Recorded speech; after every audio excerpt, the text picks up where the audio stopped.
O senso comum acredita que existem pessoas racionais, né, que tomam decisões baseadas na razão. E as pessoas falam, você precisa ser racional, né, tomar decisões mais racionais. Mas, no fundo, isso é impossível, né? O ser humano ele tem as sensações, as percepções, e o esforço que ele faz é sempre trabalhando em cima destas emoções. Então nós não temos pessoas racionais, temos pessoas que trabalham, né, sobre as emoções e pessoas que trabalham mais, né, sobre as emoções e pessoas que trabalham menos sobre as emoções. Quando você trabalha sobre as emoções, são as emoções que entram em contato com os fatos. Os fatos vêm a você, você se emociona e a partir daí você decide determinada coisa da sua vida. Você decide a sua posição política, você decide qual é a carreira que você vai fazer, qual é o curso que você vai fazer, que escola você vai colocar o seu filho, você decide o que você vai comprar no supermercado, você vai decidindo.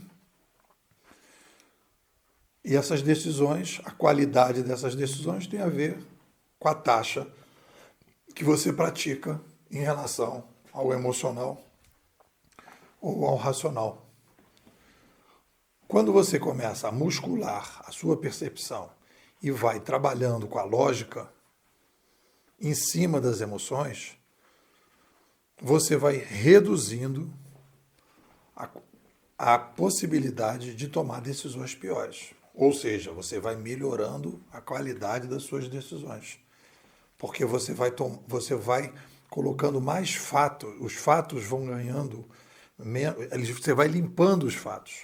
Você vai tirando, né, a fumaça do fogo e você vai se aproximando dos fatos. Note bem, nunca nos aproximaremos 100% dos fatos, nunca poderemos analisar, né, os dados para enxergar os dados de maneira pura. Isso não existe. Isso é uma fantasia. Sempre haverá emoção. Quando você tem aqueles cientistas que fazem aquelas coisas, tal, papá, né? E que se diz, não, olha aí, uma pessoa extremamente racional. Não, existe um emocional ali que está sendo trabalhado. Depois as pessoas não se emocionam, né? A gente vai eliminar a emoção da vida? Não, a emoção, né, ela faz parte integrante e o pensamento mágico que a gente vai chamar, que é com alta taxa do emocional, né, ela serve para uma criatividade. Quando o cara vai criar, ele vai trabalhar com as percepções, etc. Os fatos pouco importam. Van Gogh, quando pintava lá os quadros dele, ele não estava querendo retratar a natureza. Ele queria se expressar, era uma coisa extremamente emocional. Era um trabalho emocional. Né? Era um trabalho emocional que ele estava fazendo em cima do que ele estava vendo. Ok. Mas a gente tem duas áreas na vida. A gente tem a área da sobrevivência, que é aquela que a gente precisa tomar decisões melhores, e tem a área da vivência, né? A área da existência, em que a gente se emociona sem nenhum tipo de compromisso na qualidade de vida. Se você vai assistir uma orquestra tocar, ou se você vai num museu, ou se você vai produzir um quadro, né? Aquilo ali não afeta a sua vida. Aquilo ali é uma coisa que você está fazendo sem impacto na sua vida. Agora, você não pode pegar esse emocional e jogar isso para as decisões da sua vida. Então, existe um pensamento, e quando as pessoas vêm para a escola, vêm conversar, os alunos, né? Eu percebo assim, a gente tem hoje a filosofia que discute epistemologia. A epistemologia é a área da filosofia que discute esses assuntos, né, sobre conhecimento, sobre como a gente lida com os fatos e tudo, né? Como é que a gente produz ciência, como é que o que é falso, o que é verdadeiro, né? A gente tem uma formação filosófica zerada praticamente aqui no Brasil.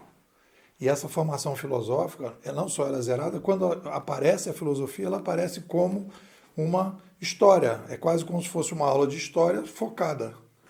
Ela não é uma aula de filosofia aplicada, de uma filosofia para melhorar a vida das pessoas. Que quando a filosofia foi criada, ela foi criada para melhorar a vida das pessoas. Os filósofos queriam melhorar a sua própria vida e a vida das pessoas. Só que isso foi se afastando, e aí tem a aula de filosofia, que é a filosofia, a história da filosofia. E aí as pessoas ficam simplesmente viajando, né, num pensamento mágico, decidindo de forma ruim e com a qualidade de vida ruim. Não se assumem enquanto pessoas, né? Elas vão na onda. E aí a gente tem uma coisa que a gente chama aqui de emocionalismo, né? Emocionalismo exacerbado. Decisões, pensamentos, avaliações sobre o mundo baseados na emoção sem lógica. Aí eu te pergunto, você, de maneira geral, tem um pensamento mais lógico, com alta taxa de lógica ou com alta taxa de emoção? Pensamento mágico. Esse tema faz parte, né, da discussão sobre a crise psicológica, emocional que a gente está vivendo diante do digital. Isso se exacerba muito quando a gente pensa sobre o mundo digital, sobre o futuro. E é um debate que a gente tem feito, né, ao longo aí da quarta imersão. A nossa escola, ela tem, a cada semestre a gente tem uma nova versão, nós estamos na quarta versão, na 4.0, e a cada mês a gente tem uma versão em que a gente discute um assunto específico e vai fazendo debate sobre as coisas que a gente vai percebendo, vai lendo, vai acompanhando.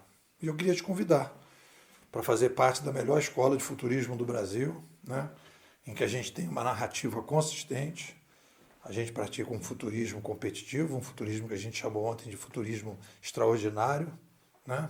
Extraordinário no sentido de análise da quebra dos paradigmas que a gente precisa fazer para poder entender esse novo mundo.